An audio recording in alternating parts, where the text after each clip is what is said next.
Le premier Beth Amikdash, ou premier temple, fut construit à Jérusalem par le roi Salomon au Xe siècle avant Jésus-Christ. Il marquait l'accomplissement du projet initié par le roi David, son père, qui avait voulu bâtir un sanctuaire permanent pour l'Arche d'Alliance, mais à qui Dieu refusa ce privilège en raison de son passé guerrier. Le peuple d'Israël était alors uni sous une monarchie forte, et le pays prospérait. C'était une époque de stabilité relative, propice à la construction d'un édifice d'une telle ampleur. Le Beth Amikdash était bien plus qu'un simple lieu de culte. Il représentait le lien tangible entre Dieu et le peuple d'Israël, une résidence divine sur terre. Il contenait le Saint des Saints, Kodesh HaKodashim, où se trouvait l'Arche d'Alliance, symbole de la présence divine, la Shekrina. C'était un lieu où les sacrifices étaient offerts, où le pardon était accordé, et où les pèlerins se rendaient pour les fêtes, Pessah, Shavuot, Sukkot. Le temple fut construit avec l'aide de Hiram, roi de Tyr qui fournit bois de cèdre, artisans et matériaux précieux. Il fallut 7 ans pour le bâtir. L'architecture était inspirée des modèles cananéens et phéniciens, avec une structure tripartite, Oulam, le vestibule, entrée. Ekal, le sanctuaire principal. Kodesh HaKodashim, le Saint des Saints. Il mesurait environ 60 coudées de long, environ 30 mètres, 20 de large, 10 mètres, et 30 de haut, 15 mètres. Le temple contenait plusieurs objets sacrés, l'Arche d'Alliance, Aaron abrite, contenant les tables de la loi. La Ménorah, chandelier à 7 branches. La table des pains de proposition, Shulchan le Shem Apanim. L'autel des encens, Misbitch Aketoret. Dans les cours extérieures, autel des sacrifices, laverie de bronze, Kior. Le culte était assuré par les Kohanim, prêtres, descendants d'Aaron, et les Lévites, issus de la tribu de Lévi. Les Kohanim officiaient au sacrifice, bénissaient le peuple, et entraient dans le Hékal. Le grand prêtre, Kohen Gadol, avait le droit d'entrer dans le Kodesh HaKodashim une seule fois par an, le jour de Yom Kippour. Les Lévites assuraient la musique, les chants, la garde et l'entretien. Le temple n'était pas uniquement religieux, il servait aussi de centre politique, judiciaire et économique. Le roi y faisait parfois ses proclamations, et les décisions importantes y étaient prises. Il était aussi un centre national, où toutes les tribus d'Israël se retrouvaient 3 fois par an, renforçant l'unité du peuple. Plusieurs prophètes ont vu dans le temple un symbole de la relation avec Dieu, mais aussi un risque, celui de croire que Dieu réside dans un bâtiment même si les actions humaines sont corrompues. Des prophètes comme Isaïe, Jérémie ou Amos dénoncèrent l'hypocrisie religieuse, sacrifices et prières ne suffisent pas sans justice sociale et pureté morale. À la mort de Salomon, le royaume se divisa, Israël au nord, Juda au sud. Le temple fut épargné quelque temps, mais au fil des siècles, le peuple s'éloigna des commandements divins, et la situation politique se détériora. En 586 avant Jésus-Christ, Nabuchodonosor II, roi de Babylone, assiégea Jérusalem, détruisit le temple et déporta les Juifs à Babylone, exil babylonien. La destruction du temple fut un choc spirituel majeur. Elle marqua la fin d'une ère, plus de sacrifices, plus de prêtres officiant à Jérusalem. Le peuple entra en exil, développant la prière, l'étude et la synagogue comme moyen de maintenir sa foi. C'est de cette crise que naît le judaïsme post-temple, recentré sur la Torah et la Halakha. Le souvenir du premier temple reste central dans la conscience juive.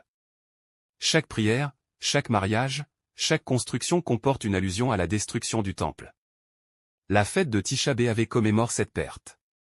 Le peuple juif prie toujours pour la reconstruction du temple, espérant une ère messianique où la paix et la justice régneront à nouveau à Jérusalem. Le deuxième temple fut reconstruit après l'exil à Babylone. En 538 avenue Jésus-Christ, le roi perse Cyrus, Koresh, autorisa les Juifs exilés à retourner en Judée et à reconstruire le temple de Jérusalem. Ce décret marque le début du retour à Sion, Shivat Zion. La construction débuta en 536 avant Jésus-Christ, mais des oppositions locales et des troubles politiques la retardèrent.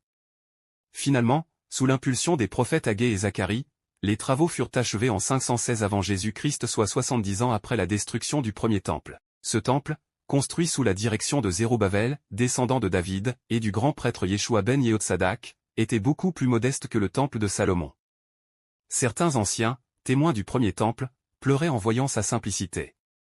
Mais selon les prophètes, sa grandeur spirituelle serait supérieure, car il porterait en lui l'espoir de rédemption. Quelques décennies après sa construction, le renforcement religieux et moral du peuple fut porté par 2 figures centrales. Ezra Asopher, le scribe, relança l'étude de la Torah, organisa la lecture publique et institua des réformes spirituelles.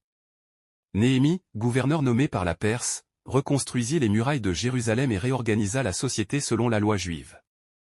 Le temple redevint un centre religieux, mais aussi un symbole d'ordre, de foi et de reconstruction nationale.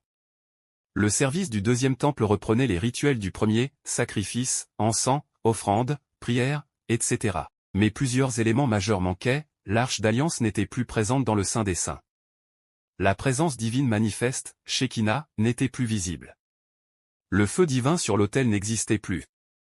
L'Urim Ve'Tumim, oracle porté par le Kohen Gadol, n'était plus actif.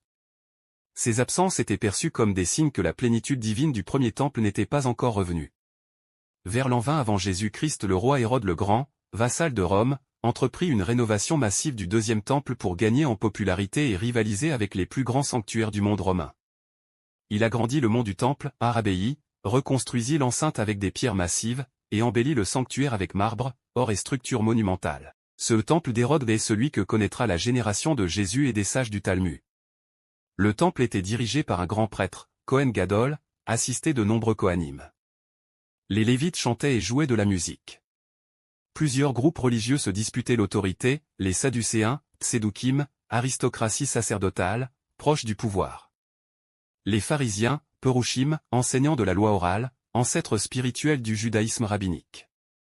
Les Esséniens et d'autres groupes plus isolés ou mystiques. Le temple était aussi un lieu de conflits idéologiques, même si tous reconnaissaient sa centralité.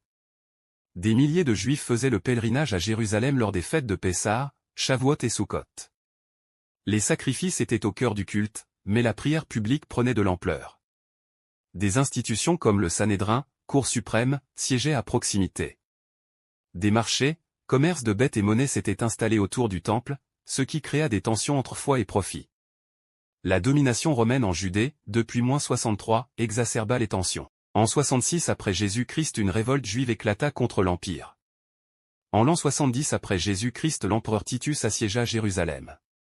Après un siège sanglant et destructeur, le temple fut brûlé et rasé le 9 Av, Tisha B'Av, exactement à la même date que le premier temple. Le second exil du peuple d'Israël débuta. Avec la destruction du temple, les sacrifices cessèrent. Le culte juif se restructura autour de la prière, de la synagogue, et de l'étude de la Torah. Le rôle des rabbins, héritiers des pharisiens, devint central. Ce fut un tournant historique, le judaïsme devint une religion portable, adaptée à la diaspora. Le souvenir du deuxième temple nourrit encore la mémoire juive. À chaque prière, on se tourne vers Jérusalem. Les bénédictions, les jeûnes, les rituels sont imprégnés de la nostalgie du Beth Amikdash. L'espoir d'un troisième temple, dans une ère de paix et de justice universelle, reste vivant dans la tradition. Il est évoqué dans les prières quotidiennes, notamment dans la Hamida, rétablit le service dans le sanctuaire.